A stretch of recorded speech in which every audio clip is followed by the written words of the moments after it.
So this is where Newton's second law goes, where we go back to things that are circles. Okay, so just a reminder of how circular motion works. We will go back to these. Remember, we had angular speed or angular velocity. We had angular acceleration. We had tangential and radial motion. Okay, we're back to this. So here's a question, just to see if we remember any of that. Mostly B. Okay, please discuss, and we'll vote again.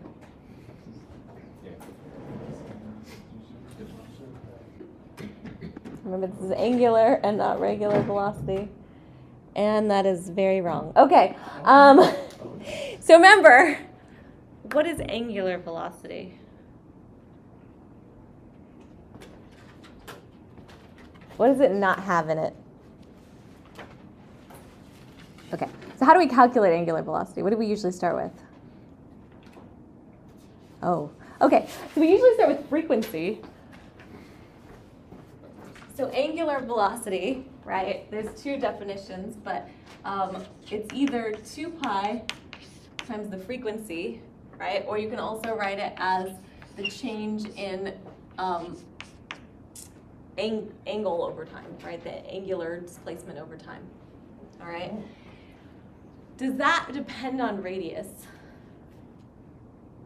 No. So any object that's spinning, as long as every point has the same frequency, right, it goes around in the same amount of time, that's going to be the same for angular speed, okay?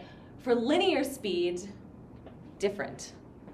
Okay, so for angular speed, remember, angular speed does not depend on where you are on the object, okay? The one you just answered was this. So try this. I think you know the answer to this one. This is just regular speed. Okay. Yes. We're just going to go with that. The answer is B, and that is whatever reasoning you were applying to the previous question is correct for this question, okay? So remember, circular motion is annoying because it has its own coordinates. We use radial and tangential instead of x and y. But remember, all our coordinate systems really have to be is perpendicular to each other. So the radial direction points radially in, and the tangential direction is tangent to the circle. The dynamics of uniform circular motion are such that here we have this is our plane of motion, the plane our circle's in. Here is how you would sort of describe angular velocity, okay? For each point, you could say tangential is tangent to the circle, radial is towards the center of the circle, and z is perpendicular to those using the right-hand rule. You guys know what that is? Okay. Well, basically, z has to be perpendicular, and the right-hand rule helps you determine if it's up or down. So you would do right r. It's not going to come up very much, but just for future coordinate systems, because they have a handedness, you can use the right-hand rule. So this would be like x, y, z, right? So it'd be r, t, z. So if you do that, it's not pretty, but it looks like some sort of weird gang sign. But that would tell you that the z has to go up and not down, essentially. Okay? Cool. So when you're summing up your net forces, we can still use Newton's second law, but now we're not summing up in terms of x, y, and z. We're summing up in terms of everything in the radial direction, everything in the tangential direction, and then everything in the z direction. So it looks a little bit more like this. Okay? For uniform circular motion, and just for uniform circular motion, for all circular motion, sometimes you have mass times acceleration, okay? For uniform circular motion, there's only this acceleration, and this is the radial acceleration. Remember, that's speed squared, tangential speed squared over the radius, okay? So only centripetal or radial acceleration is happening in uniform circular motion because we're not speeding up or slowing down, we're just going in a circle at a constant speed, okay? I animated this. So, yes, this is our acceleration. Why? Okay, yes, so just, oh no. It's like I made this slide and then I forgot why. Cool, yes. So remember, tangential velocity is in the t, tangent direction, right? Radial acceleration points towards the center of the circle because, remember, because it's uniform circular motion, the speed is constant, but there's acceleration because the direction of the velocity is changing, all right? You also will notice that this force is pointing radially inward. And so what always throws people off about radial stuff is like you have a force going this way, and you kind of, like, people want to like feel the centrifugal force, right? Like, you know, when you're spinning in a circle, which way does it feel like you want to go? Like, have you guys been in those one of those like tilt-a-whirl carnival rides, right? Where you stand on the wall and it starts to spin, and then they drop the bottom out? No? It's not safe, so like don't do it. And also you'll probably throw up. But like, just from a physics perspective, it's an interesting situation. So if you want to do like an experiment on your own, you can go to a carnival and get really sick on one of these rides. But essentially, which way does it feel like you're going to be going if that wall's not there? Out, okay? But what's actually, so that's what you feel, and you are the object. But the actual force on you is pointed in, right? You feel like you're being pushed out because you're in contact, you have a normal force from the surface, right? And that's what's actually pushing on you, but you're feeling that you're pushing on it, okay? And so that's the difference between sensation and the actual forces you're experiencing. So because you're going in a circle, you're changing your velocity direction, which means your acceleration is inward, okay? If the wall suddenly disappeared, what direction would you actually go?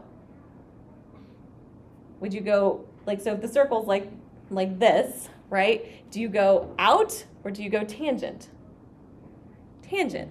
So remember, things want to move in a straight line at a constant speed. So if you're there, what's actually happening and what you're feeling, but your brain isn't going to process all of this, is that your body keeps trying to go in a straight line to the side, but there's a wall there, so you run into the wall, and then this happens again over and over and over, okay? But that acceleration of the wall is the normal force, right? There's a force pushing you inward so that you don't go out in a straight line, and that's the acceleration inward. Those are both radial, okay?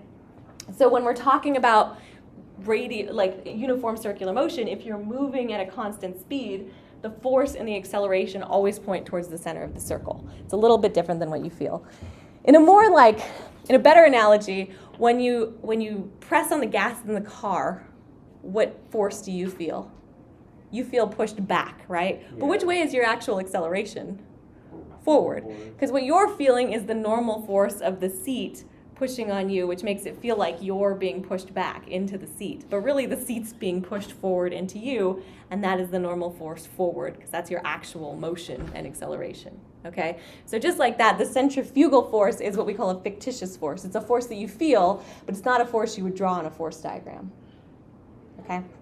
Cool. So, just to review some equations, these are ones we already went over except for this one. Remember, this is tangential speed. It's just the circumference divided by the period, or 2 pi radius, right, the circumference, times the frequency. We also have our radial or centripetal acceleration. This is the acceleration that points towards the center of the circle. It's the speed squared divided by the radius. And then if you want to do force equals mass times acceleration, you sum up all your forces in the radial direction. It's mass times acceleration in the radial direction, which has its own special thing, which is tangent velocity squared divided by r. Okay? So, yeah. Once again, I've gotten carried away with animation. Cool. All right.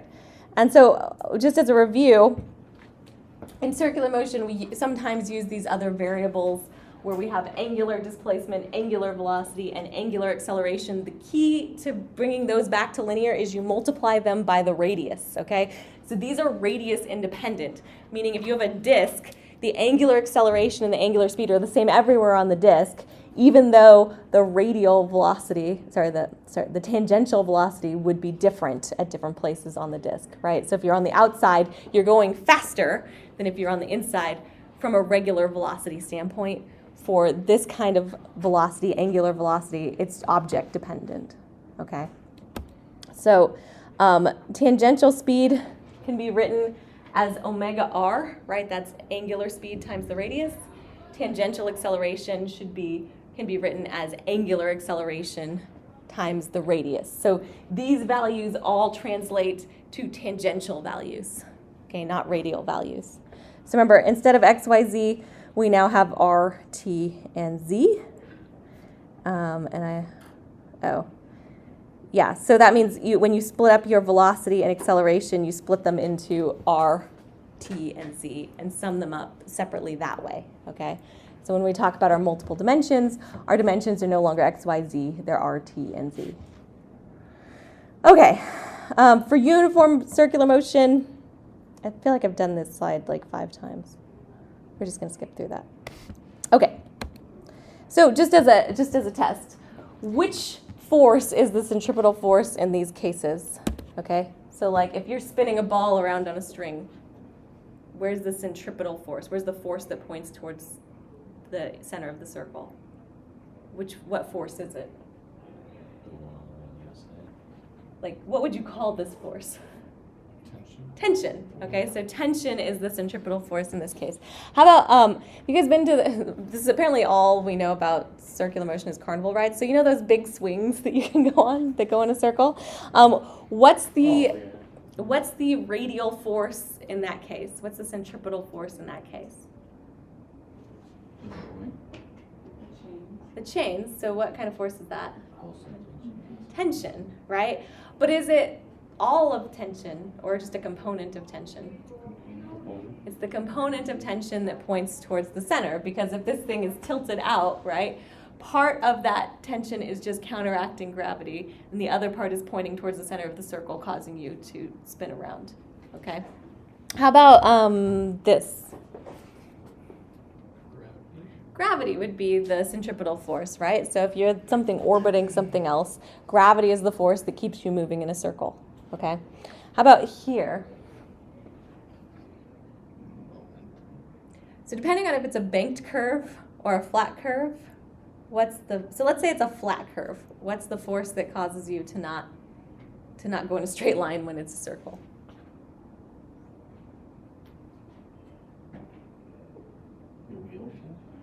Yeah, there's a force on the wheel. What force is it? Friction. Static friction, right? Because if it's kinetic friction, then you're sliding, which is bad. So static friction is the force that lets you turn in a circle while you're driving. And if you have a banked curve, it's not just static friction. There's a second force that also helps, and it's the normal force. Okay, so banking curves helps because if it's slippery, you can still make a turn on a banked curve even with no friction. It's just, it gives you a little bit more cushion on that, okay? And how about this? What's the force that keeps you moving in a circle, hopefully? Gravity. Not gravity. Although gravity is part of a component while you're upside down. Partially, always normal force, right? Because what happens if you're upside down and your normal force is 0? You fall, right? Once you lose contact with the track and your normal force is 0, you're done. Okay, so you need your normal force to be slightly more than 0 to make sure you're still in contact with the track. Okay, and we'll talk about how to do minimum speed and how to get through a loop without falling off. Also, if you fall off of a loop, in what trajectory do you fall? Well, you start with a tangential speed, but what's your trajectory? Like, what kind of math would you use to describe it? Parabola. A parabola. Yeah, you can fall out of the sky in a parabola. Isn't that cool? It's free fall. No, not cool. Okay. So we're going to try an example. This is probably an unsafe thing for this parent to be doing, but whatever. This guy puts his kid in a 5-kilogram cart and attaches it to a rope and then swings the cart around in a circle, keeping the rope parallel to the ground. It's also a good workout, probably. If the tension in the rope is 200 newtons, we want to know what's the tangential speed of the child, how many revolutions per minute does the child make, and we're going to ignore friction. So really just like taking a thing and sliding it around like this. It's fun for everybody, okay? So we're going to do this together. Where should we start?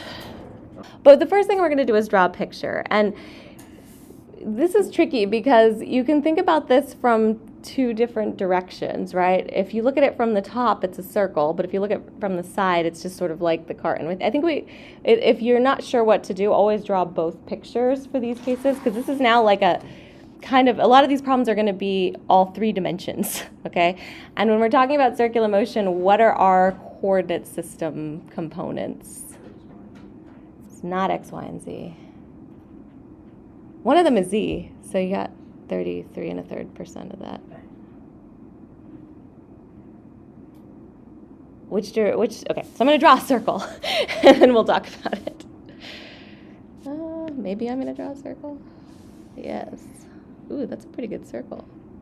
And now it's an even better circle. Okay, so here's, in the center of the circle, we've got Dad. We're going to draw Dad. Oops. Oh, geez. We're going to draw Dad here. And then there's this rope, right? And here is the cart.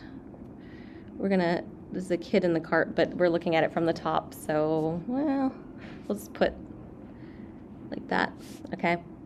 What do we know about forces and speeds? So we'll also draw the cart from the side. So this is top view. And then we'll have a side view.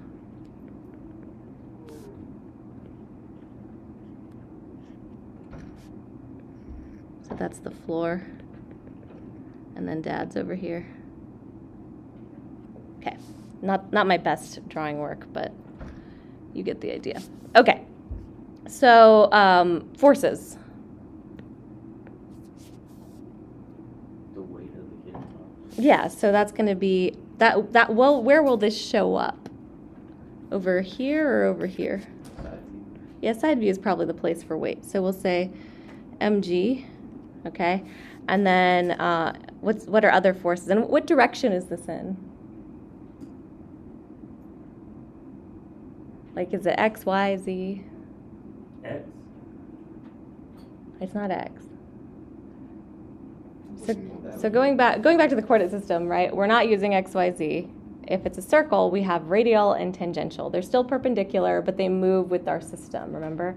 So if anything points towards the center of the circle, what do you call it? Radial. If anything's tangent to the circle, what do you call it? Ah, yes. So there's going to be a radial, whoops, oh good, I erased it instead. There's a radial force, right? That's tension. So that's in the R direction, and that shows up on both side and top view, okay? So in this case, this direction is going to be R. This direction is going to be Z. So in this case, right, this is radial, and this is tangential, right? And then Z would be coming out of the page. So just radial and tangential is harder to draw the coordinate system because if we're over here, right, tangential's this way. If we're over here, tangential's this way. But remember, it's a circle, so it just has to be tangent to the circle. Okay? And then if this cart is in contact with the floor, this is also going to be a normal force. Do we have a force pointing this way?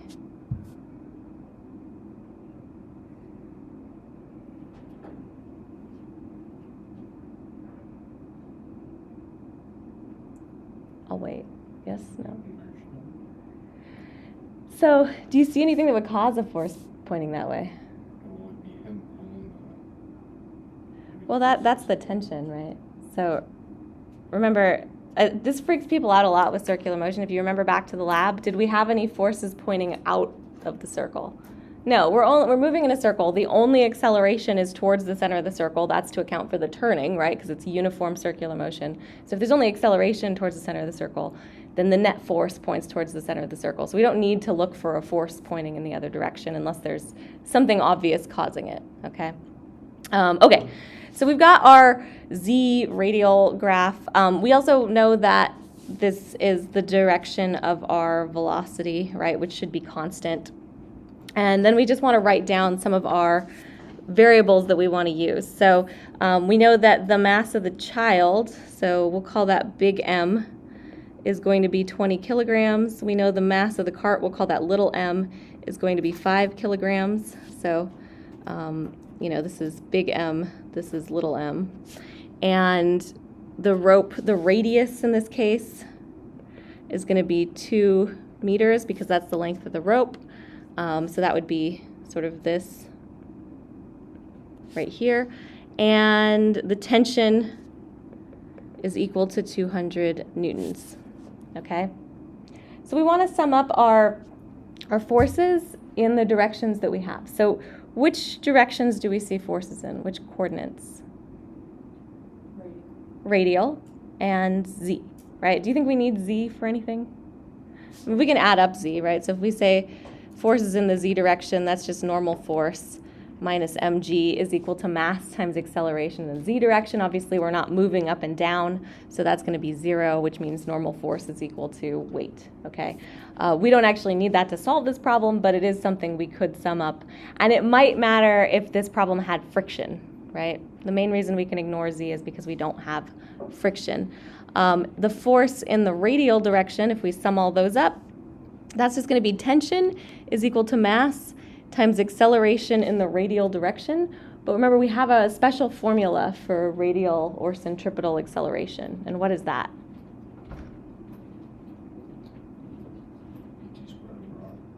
Yeah. So that's, remember, we know that there's an acceleration in the radial direction, which means there's also an acceleration over here. And we know that acceleration radial is tangent velocity squared over r. Okay? So we could actually change that to green.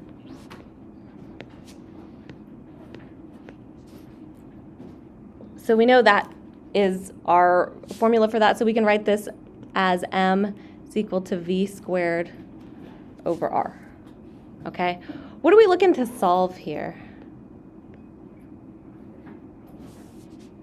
There's two things, right? The first one is tangential speed of the child. So we're looking for v. So I'll make that green, actually. And the second thing is revolutions per minute. What does revolutions per minute tell us? Oops. What does that imply? How many turns it does in 1 minute? Yeah, what variable is that related to? Frequency, right? So this is frequency and this is speed. Okay, so we can start with speed, and we solve this for v, and that's going to be TR over m square root. Okay, just doing some fast algebra there. So we just plug in these numbers. That's going to be 200 newtons times 2 meters over the mass, which is this is the total mass. Let me just say total. So that's going to be the same as big M plus little m.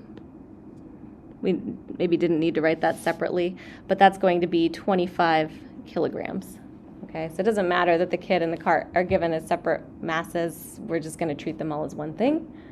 Okay, you plug all this in, and this should give you a speed of 4 meters per second. So we're moving at a constant speed of 4 meters per second. So that's the first part of our question. So then, how are we going to get frequency from that?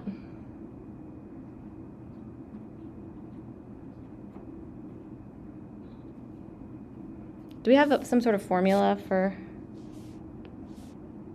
frequency, maybe, that relates to speed, since we already have speed? Yeah, tangential speed, right? So tangential speed is going to be 2 pi radius times frequency, okay? So this is just a formula that we are given as defining the tangential speed, which is the constant speed for uniform circular motion. And remember, the way we got this was it's just the circumference divided by the period, right? Which is the same as the circumference times the frequency. Yeah, do you have a question? Yeah, why didn't we use that one instead? What do you- Because why didn't we use the 2 times pi r divided by t? Why did you use the 2 pi r Oh. times f? You can use 2 pi r divided by t, but since we're looking for frequency, it's a little bit easier to start with this one. Yeah, and that it's confusing because these are different. You just have to sort of get used to going back and forth between period and frequency. They're just inverses of each other. So yeah, we're going to solve this one for frequency because that's the other thing we're looking for. So frequency is going to be the speed we got divided by 2 pi r. So we say, okay, that's 4.0 meters per second divided by 2 pi times 2 meters. And that just gives you 1 over pi, essentially. And that should give you, we want it in revolutions per minute, so we also have to do a unit conversion. Just give me a second. So how many seconds are in a minute? 660. Yeah, so we know that seconds are in the bottom, so it's going to be this and then 60 seconds over 1 minute. So that does the unit conversion built in, and then that gives you 19 rotations per minute, which you can also write as RPM. So that's our frequency, which answers our second part of the question. Okay. Any questions on that?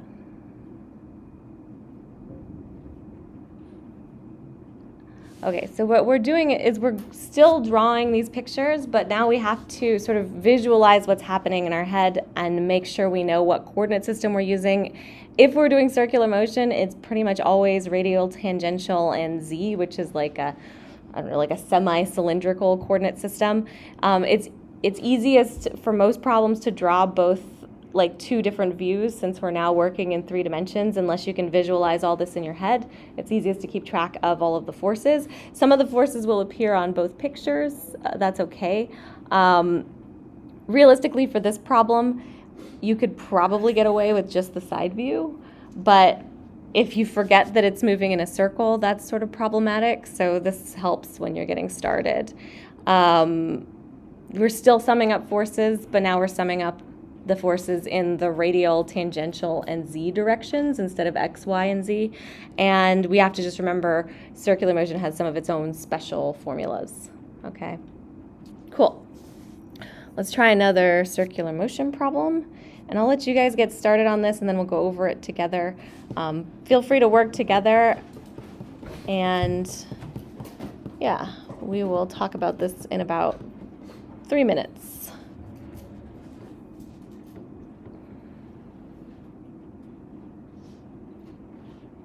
Oh, and just as a key note, in this case, you can choose static friction to point towards the center of the circle.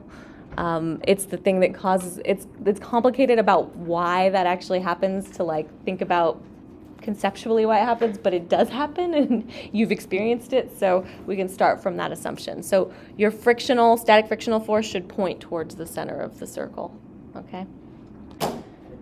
So let's set this up. We'll draw, so whenever you have a car going around a curve, you can sort of approximate it as part of a circle. So we'll start by drawing the circle again. So we have like our top view. That's a worse circle. Thank goodness for this. Okay, and then you have the car. This time I'll just draw it over here. It doesn't actually matter. This is from the top. And then you could sort of visualize the car from the back, right? So it's a terrible drawing of a car. Oh, I'm sorry, that's very sad. Whatever. All right, terrible car. Okay, so this is the car from the back. So side view and top view. All right. We want to draw our forces and we know there's constant speed, right? So that's in the tangential direction. What are our forces? Let me just draw the road here.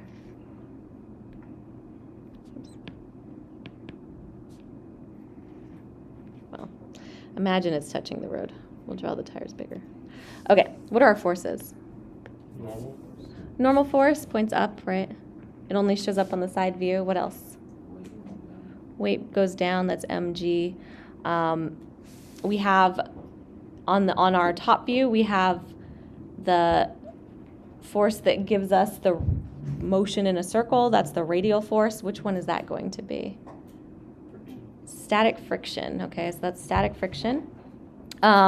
We also know that static friction should also show up on this view, right? So that's static friction. And then we know that acceleration has to point towards the center of the circle. That's our radial acceleration and our radial acceleration. Okay, so we can redraw this as a free body diagram. Does everybody feel okay without having to do that? Okay. The other thing to remember is, in this case, this is Z, and this is R, and over here towards the center of the circle is R. It's harder to draw on here. There's also the radius of the circle, which we know to be 50 meters. So radius equals 50 meters. So we can write the things we know and don't know. We know the radius is equal to 50 meters. We know that the mass of the car is 1,000 kilograms. We also know that the coefficient of friction, static friction, is going to be 1.0, all right, which doesn't have units. So once again, we want to sum up our forces. What are the directions we sum up forces in? X and Y. In this case? Radial, Radial, tangential, and Z. Okay, so let's start with the Z direction. Forces in the Z direction. Oops, that's an ugly Z. Z looks like a T. Okay, forces in the Z direction, that's going to be normal force, right? Minus mg is equal to mass times acceleration in the Z direction. What is the acceleration in the Z direction? 0. So that's going to be 0. So we can write this as n equals mg, which will be important when we get to the friction part, okay? Do we have any forces in the tangential direction? Any forces going one of these ways? No, I didn't draw any red arrows going that way. So no forces in the tangential direction. That means we can skip it. But we do have forces in the radial direction, and that's just static friction, which is equal to mass times acceleration in the radial direction, which is represented as v squared over r. Okay, this whole thing, remember, is acceleration in the radial direction, or centripetal acceleration. All right. Okay. What else do we know about friction?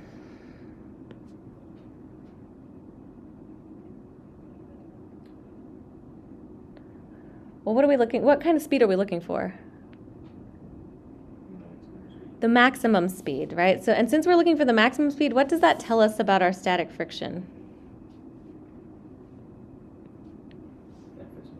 Yeah, we probably want to use maximum static friction, because if you're going slowly, right, you're not testing the limits of the friction. If you start driving faster, then you might slide out, okay? So the static friction, remember, the maximum static friction has its own formula, and that's mu s n, okay? So we say mu s n is equal to m v squared over r. And what did we know that normal force is from earlier? mg. So we end up with mu s mg is equal to mass times speed squared over r. What do you notice about this equation now? What can we cancel? The mass. Does this mean something in this problem? Yeah, it actually doesn't matter what the mass of the car is. This is one of the reasons to solve things symbolically, because when you cancel out a variable like mass, what this means is, from a physical standpoint, when you're going around a curve, the mass of the car isn't going to matter for this, okay? And that's good if you're designing roads, because that means it'll work for heavy and light cars, okay? What does matter is the coefficient of friction, the fact that you're on Earth because of G, and also the radius of the curve and how fast you're going. So what do you see as you go onto a curve when you're driving? A speed limit, right? And so that curve is rated for that speed for all masses of vehicle. Okay. Now that's not including maybe your tires are bald and you've changed your coefficient of friction, but that's a lower limit that should apply for all mass. Yes. Well, wouldn't static friction be greater if it was a heavier vehicle? Yes, but also since you have mass times acceleration, those two effects cancel out just like they did in the formula, right? So because that vehicle also has inertia, moving in the tangential direction, the effects of that are counteracted by the friction. So whenever you cancel a variable in the math in physics, it has a physical meaning. All right. So we're solving for the max speed. That means we just solve this for speed. So speed is equal to mu s g r square root. Okay. So that's going to be the square root of 1. That's your coefficient of friction. You don't necessarily have to write that there, but that's just representing what that variable is. 9.8 meters per second squared, and the radius of 50 meters. That all goes into your calculator, and you end up with a V max, right, of 22 meters per second. What's that last thing on the end? Which last thing? 50 meters.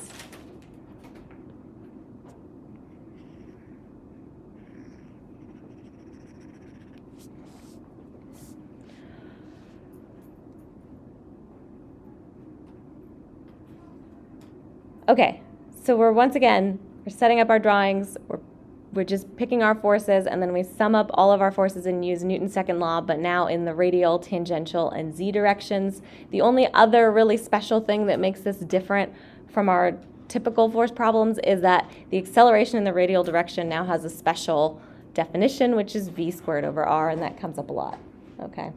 All right, so we're going to try a clicker question. We have a penny. It's sitting on a turntable, and we want to know what's the direction of static friction.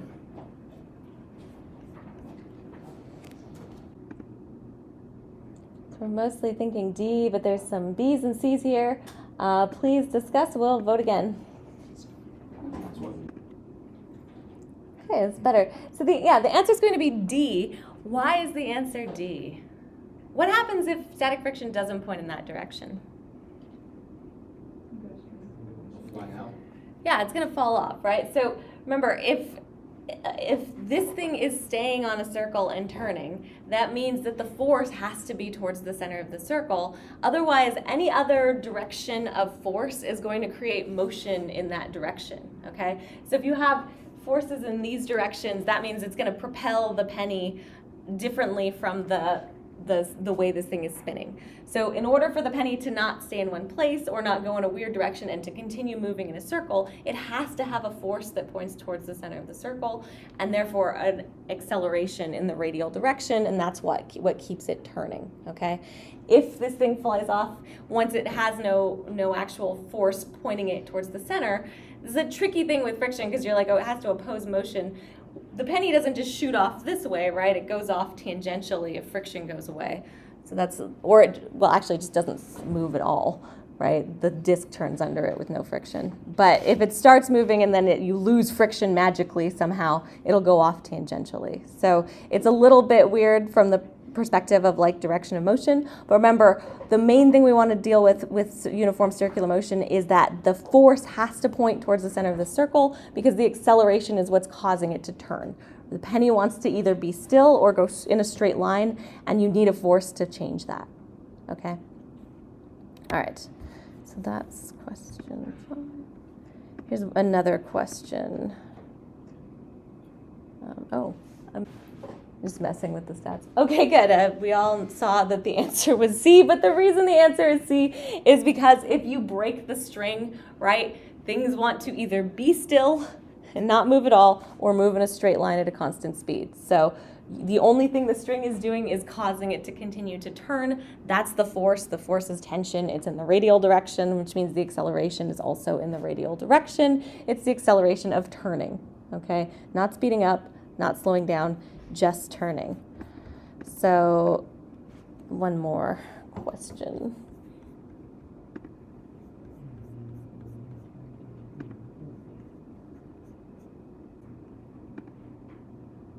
Okay, we mostly think B, but there's some A's and C's in here. Please discuss. We'll vote again. So we all think B. Okay, that's wrong. But let's draw a picture. The answer is going to be C. And I want you to think about this in terms of our acceleration, right? We know that this, because of the trajectory of Tarzan, right? If the rope's just hanging, B is true, okay? But the rope's not hanging, the rope's swinging. And what motion is Tarzan moving in? Circular motion, which means if he's moving in circular motion, he's turning, which means there has to be some acceleration towards the center of the circle. If tension is equal to weight, what's the net force? 0. And we just said it can't be 0 because there has to be some acceleration at the center of the circle. And you can test this if you have something that measures force, like one of those spring scales. You can hold the scale and put weight on it and then swing the weight, and you can see that it changes the force. Even if you take a picture of it at that exact moment at the bottom, the tension should be a little bit more when you're swinging it than it is while it's just sitting there, okay? And let me just draw the force diagram just to sort of formalize that. So let's just say here's your circle, right? We don't need to necessarily keep the circle, but if Tarzan is swinging, I've really screwed this up. Hang on, I need to get more space. Okay, so if Tarzan is swinging, I don't know, this is Tarzan. This is the trajectory, right, along the circle, which means you have a tangential velocity, which means that you have to have a net force. But you have tension this way and mg this way. But because you know you're going in a circle, you know there's an acceleration in the radial direction. So in order for this to work out, when you add up your forces in the radial direction, just at this point, because you can you'll notice that, if you're up here, things are a little bit different because there's tension this way, then the weight would be this way, and you have to figure out how to do that with your coordinate system and break these into radial and tangential, and it's annoying. But just at this point, this is going to give you tension minus mg is equal to mass velocity squared over r, which is the acceleration, okay? So because we know that this thing is not 0, we know that tension has to be equal to mg plus mv squared over r. Okay, so it has to be bigger than mg because you're adding this extra term. And depending on how fast you're going, that term can be pretty big. Okay, and you can even rewrite this to be mg plus v squared. Sorry, my v's are terrible today. V squared over r. So how much tension depends on the length of the string and the speed that Tarzan's going. Okay. Any questions about that? What happens if you bank a curve? I'm going to go through this one as an example just because we have a lot of problems that we want to get through today. So we just did a problem where it's a flat road and we use static friction.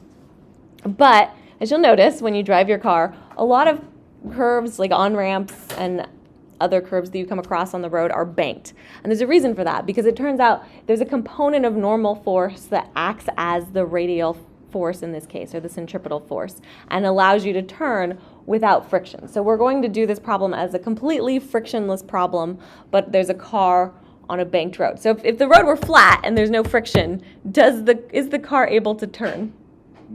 No. So the nice thing about banking is you're also going to notice it also is independent of mass, and you don't need friction. So if it's raining or if there's different road conditions, the odds of the car sliding out go down. So it's a little bit safer. In order to draw this, though, we have to be creative about our top and side views. So we'll start with our top view. Okay, so here's our top view of our car. It's going around a curve. This is my terrible drawing of a car. And it has a tangential speed that should be constant, right? So that's our V tangential. There's a radius that looks like this. And we can kind of just get rid of part of this circle. So I'm going to just draw like a piece of the circle. If I cannot draw a piece of a circle. Okay, and then I'm going to erase the rest of the circle. Okay, just to give us more space. Remember, our force, right, is going to be pointing towards the center circle. We know there's some force because we know there's some acceleration that points towards the center of the circle. But what that force is actually composed of, we're going to need a side view to figure out. So if we look at this thing from the side, this is sort of a cross-section looking from behind the car. And here's my, I'm not good at drawing cars, but here's my back of the car, okay? And this is the curve with the angle, let's call this theta. This is another 1,000-kilogram car. And so what are the forces acting on this car? Normal force. And which way does normal force point? Yeah, perpendicular to the surface. So there's our normal force. And then we also have weight, which is mg, okay? Now, which way does acceleration point here? Well, acceleration is going to point in this direction. So even though this is a ramp, right? Because remember, this is towards the center of the circle. Even though this is a ramp, and let me color in the car a little bit so we get the same effect. This is a ramp, but we're also talking about circular motion. So we know the acceleration points towards the center of the circle. And how do we usually choose our coordinate system? Based on the acceleration. So if you want to look at our coordinate system for this thing, that means z points this way, right? And this would be our radial direction. So this is our radial direction, and up and down is z. So when we split up the forces, which one do we want to break into pieces? Normal or weight? Normal. So we're going to break the normal force into pieces, meaning we need a component that points this way and a component that points this way, right? Which one of these is going to be responsible for this thing turning? Yeah, so this would be our radial force, okay, because it points in the radial direction. This force up here, it's not drawn to scale, but it should be equal and opposite to mg, which let me draw that a little bit better, just so you get the idea. So that should be about the same length, right? So these forces should cancel because we don't have any acceleration in the z direction. Also, when we look at our angles, what angle is this? 15. Yeah, that should be the same as this angle here. You can see this is a 90-degree angle. This is 90 minus this. There's the theta over here, 90 minus theta. So you can't see what I'm pointing at. Okay, this is the right angle. This is 90 minus theta. This should be theta. This should be 90 minus theta. This should be theta. Geometry things. Yeah, okay. If you're still having trouble with this, please come talk to me in office hours. This comes up a lot, and if you end up with sine instead of cosine, life will be unpleasant, okay?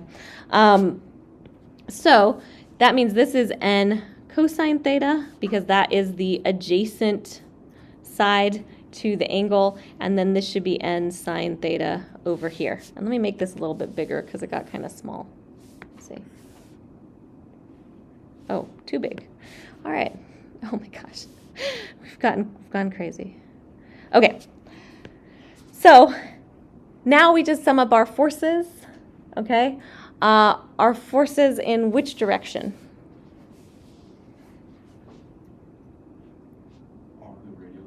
The radial, and we have z, right? So let's try both of these.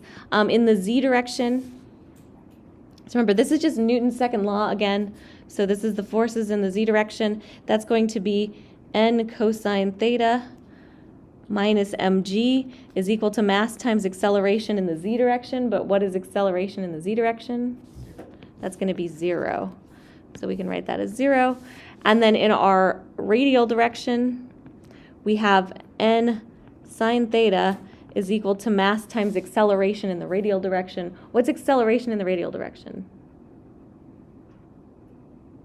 V squared over R. V squared over r. The radial or centripetal acceleration. So what are we looking for? Maximum speed. The maximum speed.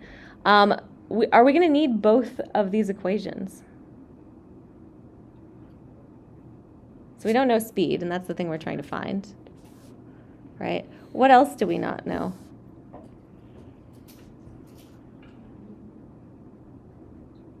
Yeah, normal force. I think I heard normal force.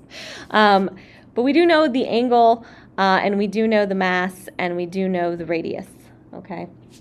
So this is a system of equations. We have 2 equations and 2 unknowns. If we take this equation, we can bring it down here, and we get n is equal to mg divided by cosine theta. You can plug that in here. So then you get mg sine over cosine, that's tangent theta, is equal to m v squared over r. Is there something we can cancel here? Yeah, we could cancel mass. Just like before, once again, this does not depend on mass, which is good because if you're designing roads, you don't want to be like, well, you know, if your car weighs this much, that means you can drive this fast. And if your car weighs this much, that means you can drive this fast. That'd be a confusing sign to read. People wouldn't read it, and then they just skid out on the curve, okay? So we end up with a situation where we can solve for v. So we rearrange our stuff, and we get something that looks like g r tangent theta square root. So we just plug these things in. So we get 9.8 meters per second squared times our radius, which is 50 meters, times tangent of 15 degrees. When you plug all that in, this gives you a maximum velocity of 11 meters per second. And, whoops, it's ugly that I wrote it that way. 11 meters per second. And we're only keeping 2 sig figs here because we only really are given 2 sig figs. We really only have 1, but since these are nice round numbers, we can just keep 2. That makes more sense. Okay. Any questions? Are we getting the hang of how we set these guys up? What's that scribble on the bottom of the E? I'm so sorry. The scribble? I didn't mean scribble. Which one? Max. Oh, max. That's the max. Yeah, it's the maximum speed. That's what it's asking for. Yeah. Okay. So let's try a problem I would like you guys to think about. And you'll notice, okay, what is our radial force in this case? What's the force that causes turning? There's no friction. Acceleration. Acceleration is not a force. It's an acceleration. It's a normal force, but what about the normal force? Only thing. Is it all of the normal force? The n sine of it. It's the n sine theta. It's a component of the normal force in the radial direction, okay? So the whole normal force does not contribute to circular motion, just part of it, right? And depending on the angle, it'll be more or less of the total normal force. What does n cosine theta do? Yeah, it just counteracts the weight, right? It just keeps it sitting on top of the thing. It doesn't cause it to move in a circle. So the radial force, the centripetal force, the force that causes circular motion in this case is n sine theta. It's the component of the normal force that points in the radial direction, okay? So it's a very important thing. Remember, there's always a radial force if you have circular motion. There's always at least a component of that force that's causing,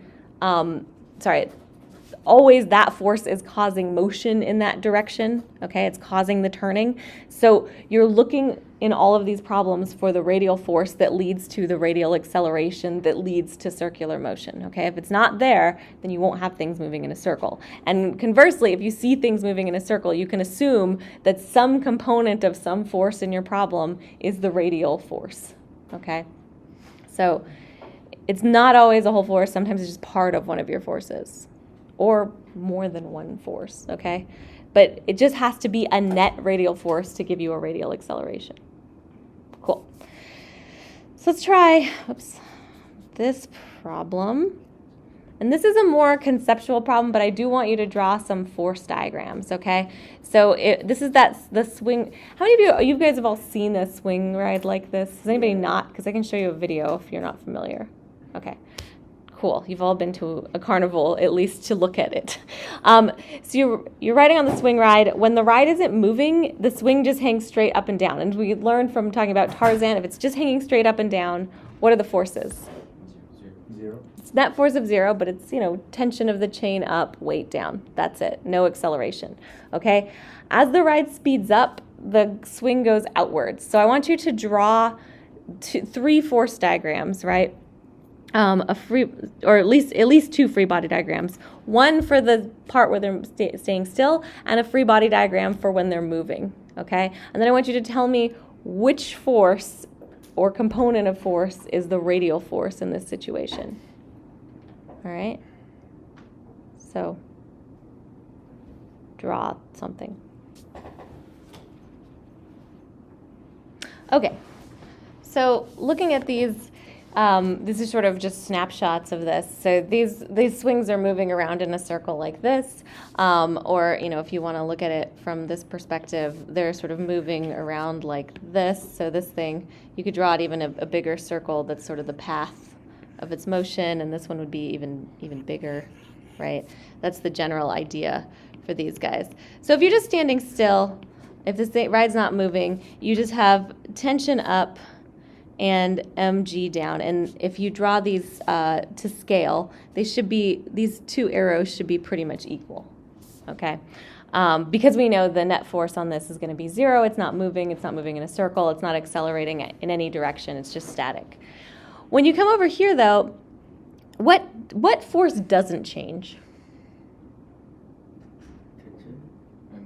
Mg, right? You should have the same weight. So we could even take this one and just copy and paste it, right? So mg should be the same, no matter what. Okay, even if you're over here going crazy. And why does mg not change? Yeah, gravity hasn't changed, mass hasn't changed. However, do you think the tension's getting bigger or smaller as you swing? Bigger. Has to get bigger. And the reason it has to get bigger is it has to have a component, right, that's equal to mg in all these cases. But then now it has a component that is proportional by the mass to the acceleration, right? And the acceleration, the centripetal acceleration, is always going to be pointing towards the center of that big circle that the swing is making, okay? So that's our centripetal acceleration or radial acceleration, which means for all of these cases, tension has to be this way. And in this case, tension has to be along here. So tension's getting bigger, but this component of tension that points up always equals the weight. And then the tension that relates to the circular motion points in this direction and should be parallel to the acceleration. And remember, because if you're going faster, acceleration in the radial direction is equal to v squared over r. Then if you go faster, the radius gets bigger, but also the speed gets bigger, and therefore the acceleration gets bigger, okay? So this component, right, the radial component of tension, which is, I guess, depending on what angle you pick, t sine or t cosine of theta, so we'll call this like the t radial component, that gets bigger as you go faster, okay? This component, the z component of the tension, stays the same and it's equal to weight the whole time, okay? So as you get faster, your radial acceleration gets bigger, and your overall tension gets bigger because the tension in the radial direction has to get bigger. Okay? And so anytime there's, going back to that clicker question, anytime there's acceleration, tension and weight won't be equal. Okay? That includes, like the anchor problem where we pull something up or shove it down. So if there's acceleration in the linear direction, it also includes when we have radial acceleration and the tension is involved in that. Okay? Cool. Let's talk a little bit about orbits, and I'm not going to switch back because we're going to do another example problem right after this. So an orbit is kind of a weird thing. So let's think back to projectile motion, okay? Let's say you throw a ball. What's the shape of the trajectory? It's a parabola, so it starts to curve down towards the ground, okay? And since we're pretty small and the Earth's pretty big, generally that means that it hits the ground, okay? So that would be this situation, okay? Let's say you throw it much harder. Maybe you shoot a rocket horizontally along the Earth, right? It still curves, but if you get far enough away, the Earth starts to curve away from you too, okay? The whole idea of getting something into orbit is essentially you're shooting it at fast enough, right, or at the right height that it keeps falling and missing the Earth, right? So essentially, things that are in orbit are perpetually in free fall, but because of the curvature of the planet matches their free fall, they just never land. Okay, which is kind of a weird way of thinking about it. So, but if you want to think about it in the terms of the forces and accelerations that we've been talking about, the gravitational force is the thing that causes it to turn, right? So it's traveling, you shoot it straight, and it starts to curve because gravity pulls it down. Yes? Oh. Yeah, Ness just looking at the back of someone's head. The camera's gone rogue. All right. Don't worry, it's just part of Skynet. So, it's just the robot apocalypse is coming, but it'll probably be really boring and a lot less violent. Probably just your Roomba will just be like, yeah, I'm not going to work for you anymore. Or will become your overlord, which sucks. So anyway, things just fall and they don't hit the Earth, and that's how orbits work. But if you want to think of it in terms of circular motion, gravity is the force that causes things to move towards the center, which is the circle. Okay, that's why it's falling. So we'll try an example. So let's say we have an object. It's orbiting the Earth at a distance of 3.2 times 10 to the 5th meter, so really far above the surface of the Earth. So that's not including the radius. And we want to know how fast is the object moving. And we know we're going to give you the radius of the Earth, which is 6.4 times 10 to the 6 meters, and the mass of the Earth. And we also want to know the period of this object's motion, okay? So there's a more precise way to do this, and then there's an estimated way to do this. We can just assume that G is G, right? We're kind of far away from the Earth, and it's probably not 9.8, but it'll be pretty close still. So we can draw our picture. So let me draw the Earth really quick. So here's the Earth. We'll make it pretty. Let's see.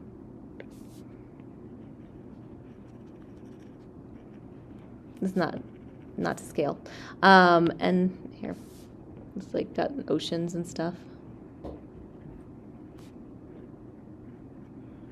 Okay, and then here's our orbit.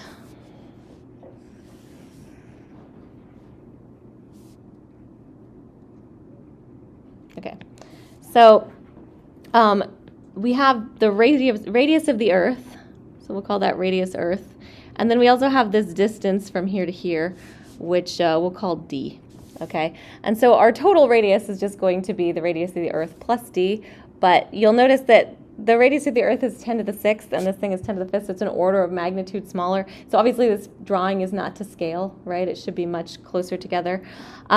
Here's this, I guess it's a satellite of some sort. We want to know how fast it's moving. So what are the forces acting on it?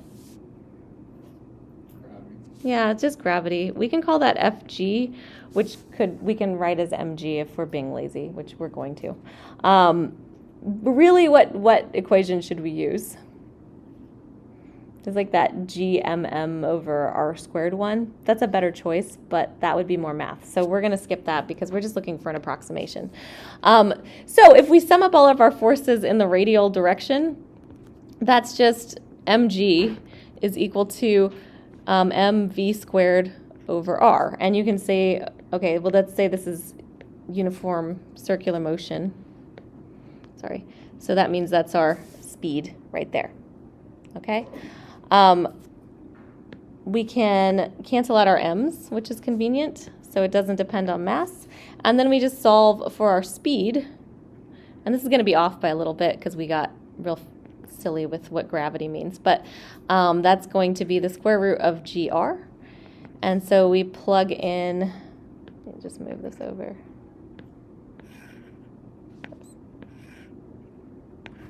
There we go. We're going to plug in 9.8. Oh, I'm going to run out of a lot of room. Hang on. I'm going to make this smaller.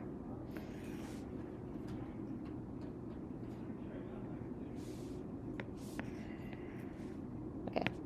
We'll move this over here. So we're going to plug in.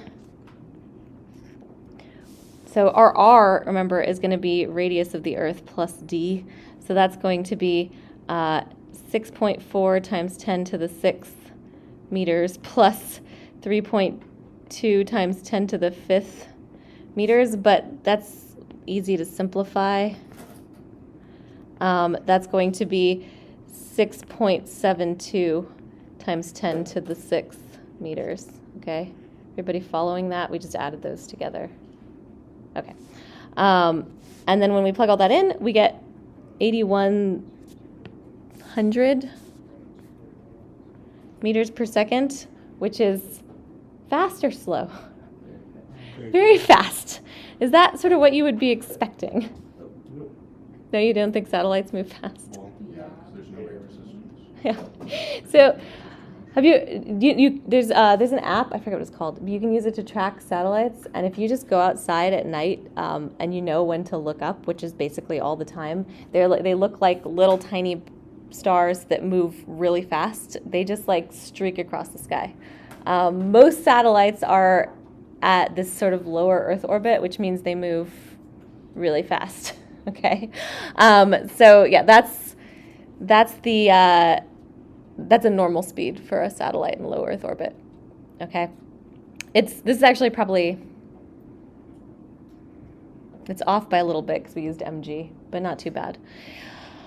What's the other thing we want to look for? So we figured out the speed. Period? Yeah, it's also asking us for the period. Now, how do we get the period? We have the speed. So remember, speed, because it's uniform, is 2 pi r over t, or 2 pi r times frequency. Okay? So if we want to calculate the period, we just have 2 pi r over v.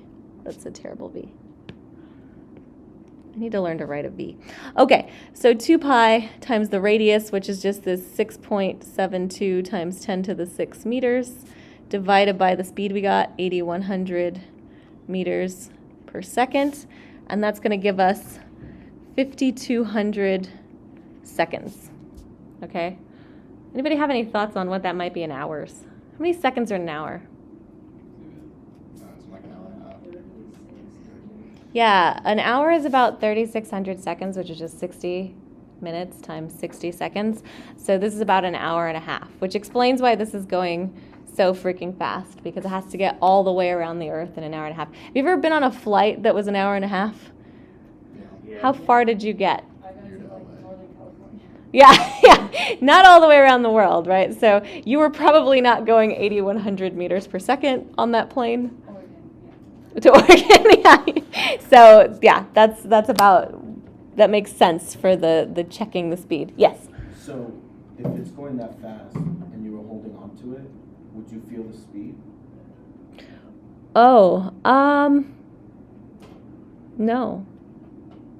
I mean, there's a lot of other issues because you'd be in space, so like you'd probably have to hold, like you'd need a spacesuit and air and stuff. Yeah. But But there's if you were no air attached to it- resistance out there. So if you're So you attached could to see it, the spin? Yeah, you wouldn't feel like you were moving at all because you're going fast, but you're going the same speed as the satellite, so you just see, yeah, the Earth moving. But is that counting like the Earth's rotation too? No.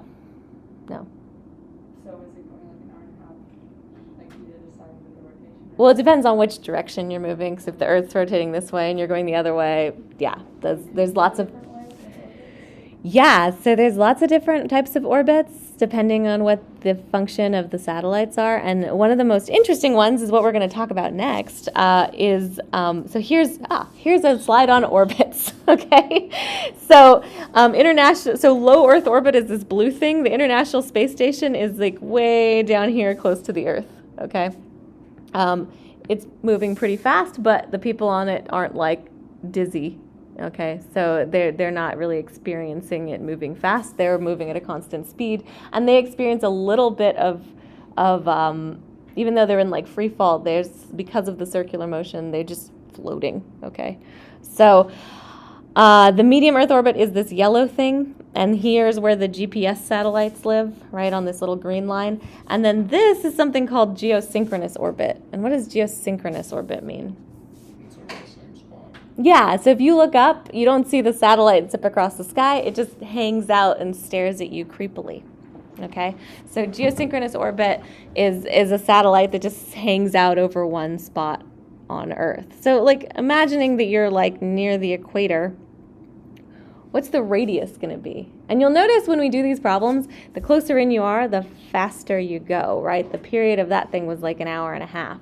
So as you go further out, it's slower. So what's the period of a geosynchronous orbit? 1 day. 1 day, 24 hours, okay? So if you want to calculate the radius of a geosynchronous orbit, you start from the period. So we know that the period of a geosynchronous orbit is 24 hours, okay? But of course, what do we want this in? Frequency. Yeah, we want it to be frequency. Let's do it with angular frequency, because we know that in the radial direction, right, force is going to be mg. This is a big approximation. We should probably use Newton's law of gravitation, but we're going to skip it because we're lazy. So our force is going to be mg, right? And that's going to be equal to mv squared over r, or we could also call that omega squared r. Because remember, speed is equal to omega r. So if you square that, then that means v squared over r is the same as omega squared r. Algebra happens, okay? Once again, you can get rid of the masses. And so we're going to just look for the radius, and the radius is going to be equal to g over omega squared. We know g, but we don't really know omega squared. But remember, we do know how we get omega from frequency. How is omega related to frequency? Omega is angular speed. Frequency is in revolutions per second. Angular speed, also sometimes called angular frequency, is in radians per second. So somewhere there's a 2 pi. So omega is equal to 2 pi times frequency, which is the same as 2 pi over period. Okay? Period we're going to need to get in seconds. So we're going to say 2 pi times 1 over 24 hours. For every 1 hour, how many minutes do we have? 6. Yeah, well, let's just say 3,600 seconds, because we want seconds, okay? So we put all that together. We end up with something that looks like 7.3 times 10 to the negative 5th radians per second, okay? And then you can plug that in over here. So our radius is going to be 9.8 meters per second squared, divided by 7.3 times 10 to the negative 5th radians per second quantity squared. And that's going to give us a radius of 1.9 times 10 to the 9th meters. Approximately, very approximately. And that is far away. Because remember, the Earth's radius is 10 to the 6th. And this is 3 orders of magnitude bigger. So geosynchronous satellites are just way out there in order to get that period, okay? But one thing, and we'll talk about this when you talk about energy too, the closer you are to Earth If you're in orbit, the faster you're moving, the farther out you go, the slower you're moving. Geosynchronous satellites are pretty much the farthest away ones that are still orbiting Earth and not just something we shot out into space. Okay. Okay, and that is a very approximate radius because, as you remember, we made this approximation that we could call little g the same thing as it is like on Earth, which it's not, but just for the sake of things. Okay, let's talk about motion in a vertical circle. So, fun fact. We've been talking mostly about horizontal circles, and in that case, gravity is perpendicular to your circle, which is very convenient. If you're moving in a vertical circle, like if you're on a roller coaster, like this guy, that means that you're going to have, and we talked about this a little bit last time, you're going to have forces that change as you go around the circle. And if you've been on a roller coaster like this, you can feel those in your stomach, okay? You feel the changing forces and you feel the acceleration, all right? What has the largest, when do you feel most squished into your seat? Top or bottom of the loop? At the bottom, right? When you're going in this motion, that's when you feel, remember that we talked about the tension. In this case, it'll be the normal force and it'll be pushing up on you. And we'll talk a little bit about forces we feel versus forces we actually should draw on a force diagram on Thursday. But here we have this. So in all cases, you're going to have a net force that keeps you moving in a circle, okay? However, do you have the same speed as you go around a vertical loop like this? Yeah, we're kind of moving into non-uniform circular motion, right? So motion in a vertical circle is not uniform circular motion because you're changing accelerations and you're changing radial forces. So that means as your speed changes, you have acceleration in the tangential direction, which is something we're going to have to deal with on Thursday, okay? However, what is the condition for which you make it through the loop? Fast, yes. What else? Which force has to be present to tell you you're in contact with the tracks? Normal force, yeah. Normal force is the contact force. So what happens if you run out of normal force? You'll fall. You're going to fall. Now you can still move in a circle if you have almost zero normal force up here because you still have a radial force. So that's going to push you in this direction. But you need at least a little tiny bit of normal force to keep contact. Now, I mean, if you're just a little bit short, you can kind of jump off the tracks and hopefully you still land back on the tracks as you're falling. Although realistically, once you leave the track, what's your trajectory going to be? No, it'll be a parabola because now you're in free fall. And you had some tangential speed, which will turn into speed in the x direction. So if you fall off the tracks, you get a nice parabolic trajectory. But in order to calculate the critical speed, what you have to do is you draw the force diagram up here, and you have here's your forces, right? You have a normal force and a force due to gravity. Now, and that's just mg. Now, the normal force on most roller coasters is going to be very much non-zero. They don't want to have you just barely hang on at the top. They want enough that you're actually pushed into the track at the top.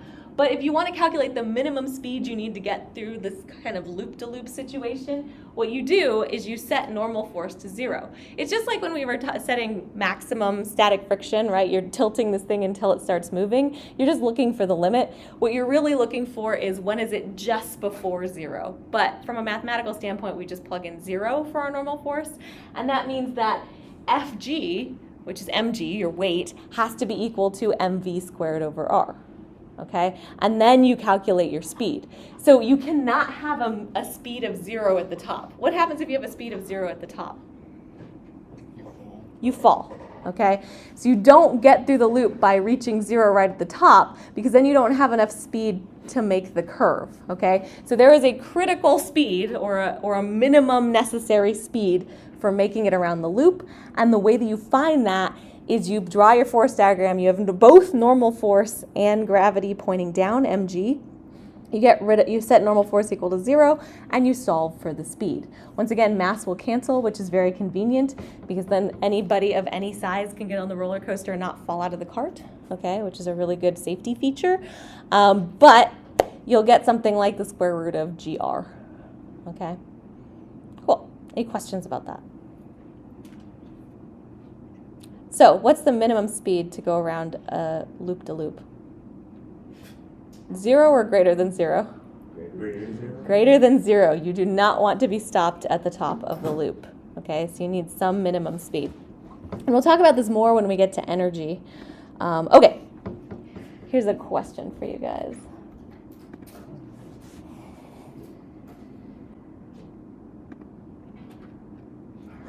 It's either A, B, or C. Please discuss. We will vote again. Oh, man. Well, at least we didn't pick C. I'm really happy about that. 'Cause that's the classic mistake. So we know that it's not the same. That's good. That's the first step. So let's think about this from a force diagram perspective, okay? Which way is your radial acceleration pointing? Down, okay? So that means normal force, right, is up. So normal force, So weight goes in the radial direction. So weight minus normal force should be equal to mass times acceleration, okay? Which means that weight is equal to normal force plus mass times acceleration, which acceleration is centripetal acceleration, v squared r. Let me write that out for you because I'm sure that's not that intuitive. So if you look at this from the perspective of summing up your forces in the radial direction, you have weight, right, minus normal force is equal to mv squared over r. Okay, and we're counting the radial direction as towards the center of the circle, which is a little non-intuitive if you're thinking in terms of x-y coordinates.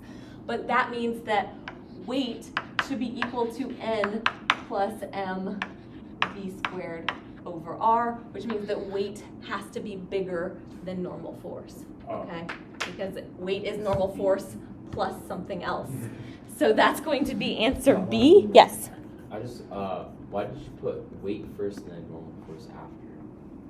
Like, in the equation, you said. Because this is in the radial direction, so towards the center of the circle is considered to be positive, right? So your acceleration points towards the center of the circle. That's the same direction as weight. So your acceleration and your weight have to be in the same direction, which means they have to have the same sign.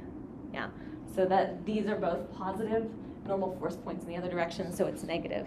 So remember, the coordinate systems matter. The direction of the acceleration matters the most, and that's how you determine that, well, that at least if you're using the system I like to use, that's how you determine which direction is positive, okay?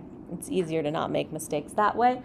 So that means that, and this you should have some experience with when you go over a bump. Like next time you're driving and there's like one of those like warped roads that has bumps in it, not like speed bumps, but like, yeah, like the 52. When you go over this way, what does it feel like? Shaky. Just do this as an experiment. Find a road that has like a curvature like this. You will feel slightly lighter as you go over the bump, okay? If you have a curve that goes like this, what does it feel like? You feel a little bit heavier, okay? Same thing as if you're swinging on a rope, all right? You feel heaviest at the bottom.